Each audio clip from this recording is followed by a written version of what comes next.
Peggy 18. Hi everybody, this is Noah Hughes, Creative Director on Tomb Raider, and we're here at Crystal Dynamics. We're going to take a look at a segment of the game that's going to showcase some of our combat and high action sequences. So we can see Lara walking down these steps. She can overhear conversations from the enemies. You can see as she becomes aware of the enemy presence, she'll take cover behind anything that looks like cover. So that's something that's automatic, and we really promote the ability to freely move within cover and move throughout cover. So Lara's assessing the situation. She can overhear bits of story and understand more about what's going on the island. But most importantly, she can sort of use brains as she approaches this situation. She'll take out one guy.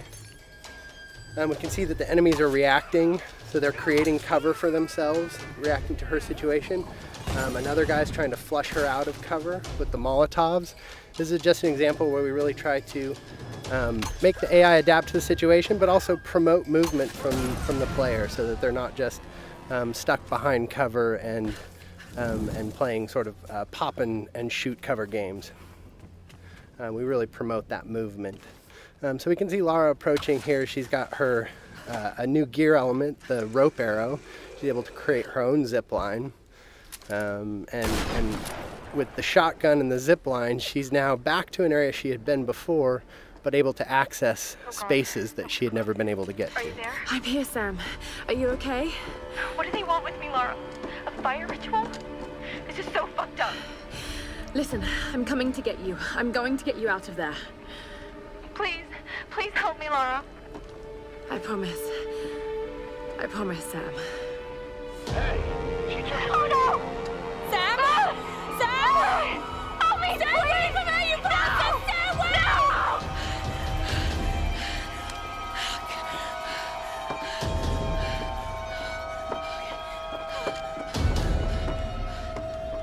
So we can see that Lara's friends, in particular Sam, is in trouble, and she has a very clear goal now, which is to make her way to the scavenger fortress where Sam is being held. So she knows that's down at the bottom of the mountain, and she's going to find a way down. I don't know. Another part of the plane? Keep working. I'll go check it out.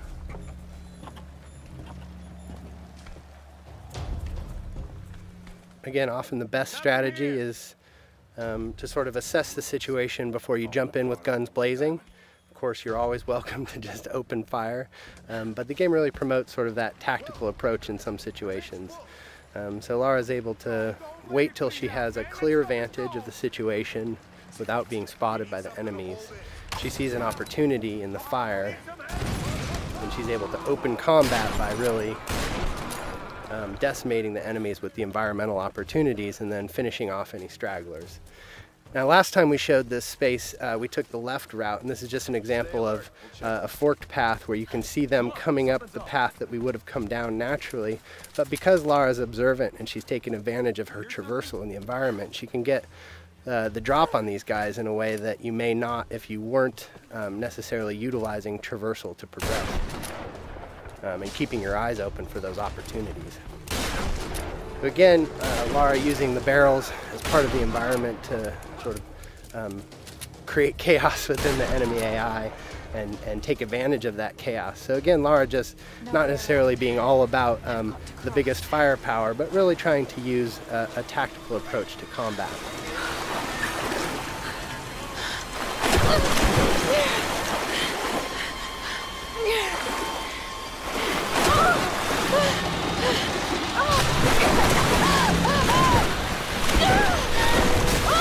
As is often the case, Lara's intended path down the mountain isn't necessarily where she ends up. So we could see an example of sort of a brutal death as Lara misnavigates the situation in the flood here. And we try to create these spikes of intense moments where maybe plan A doesn't pan out and Lara's forced to deal with plan B. You can see her shooting out barriers with the shotgun. This is another example of us trying to use gear acquisitions as something that provides new skills in the environment beyond just combat.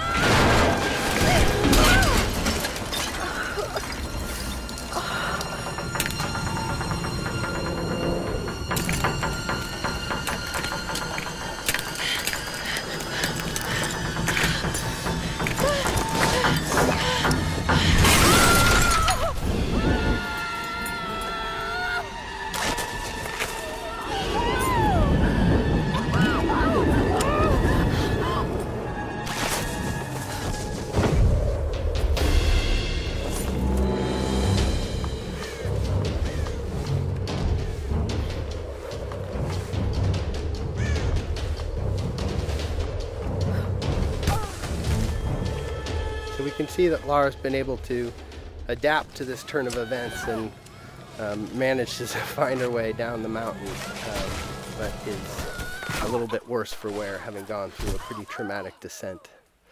So we see Lara sort of shaken from the experience, and ultimately this is really just awakening injuries that have started since the beginning of the game. You can see her side is already bleeding from experiences she had when she first washed up on the island, and that's just been made worse by her traumatic descent. And so we're sort of introduced to this new space. This is the scavenger town, and up on the mountain you can see the ancient palace, which has been fortified by the scavengers, and really that's where Lara thinks Sam is being held. And so her goal, Sam and the others, so her goal is to really make her way into that palace.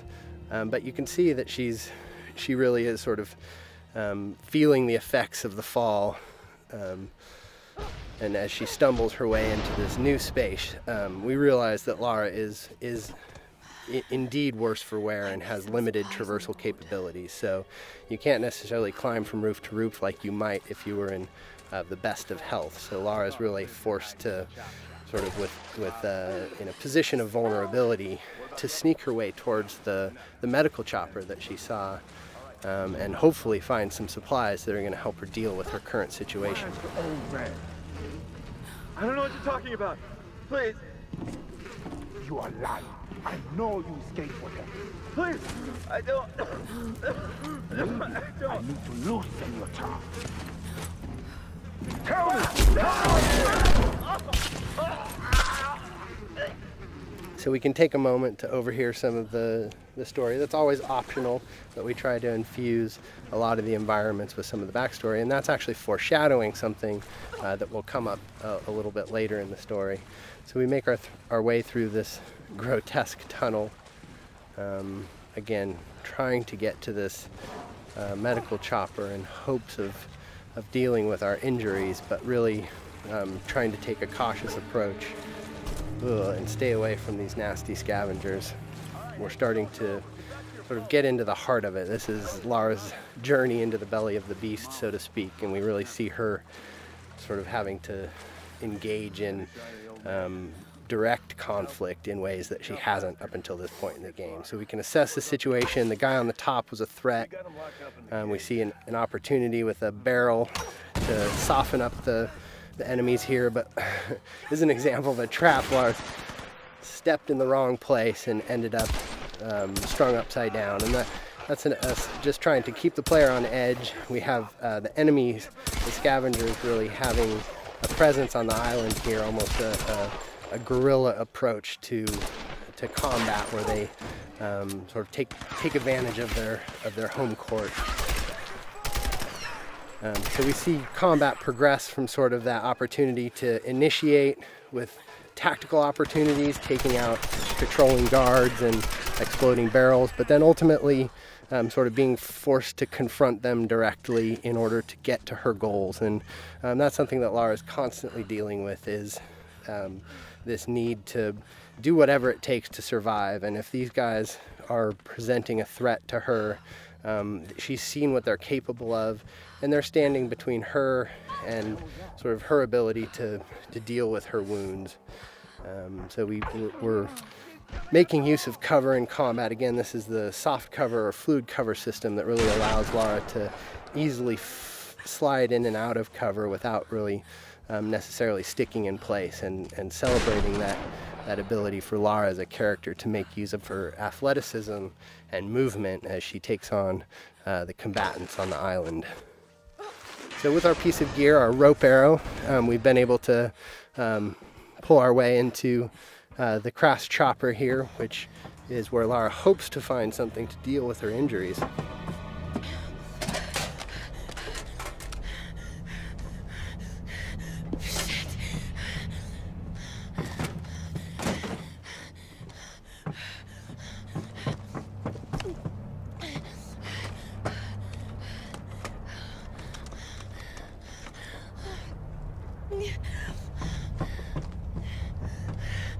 Sorry. All right, thanks everybody for joining us today. Stay tuned. We'll have some more things to show you down the road, but I hope you enjoyed our traversal down the mountain into Scavenger Hub today, and some more glimpses into our combat systems.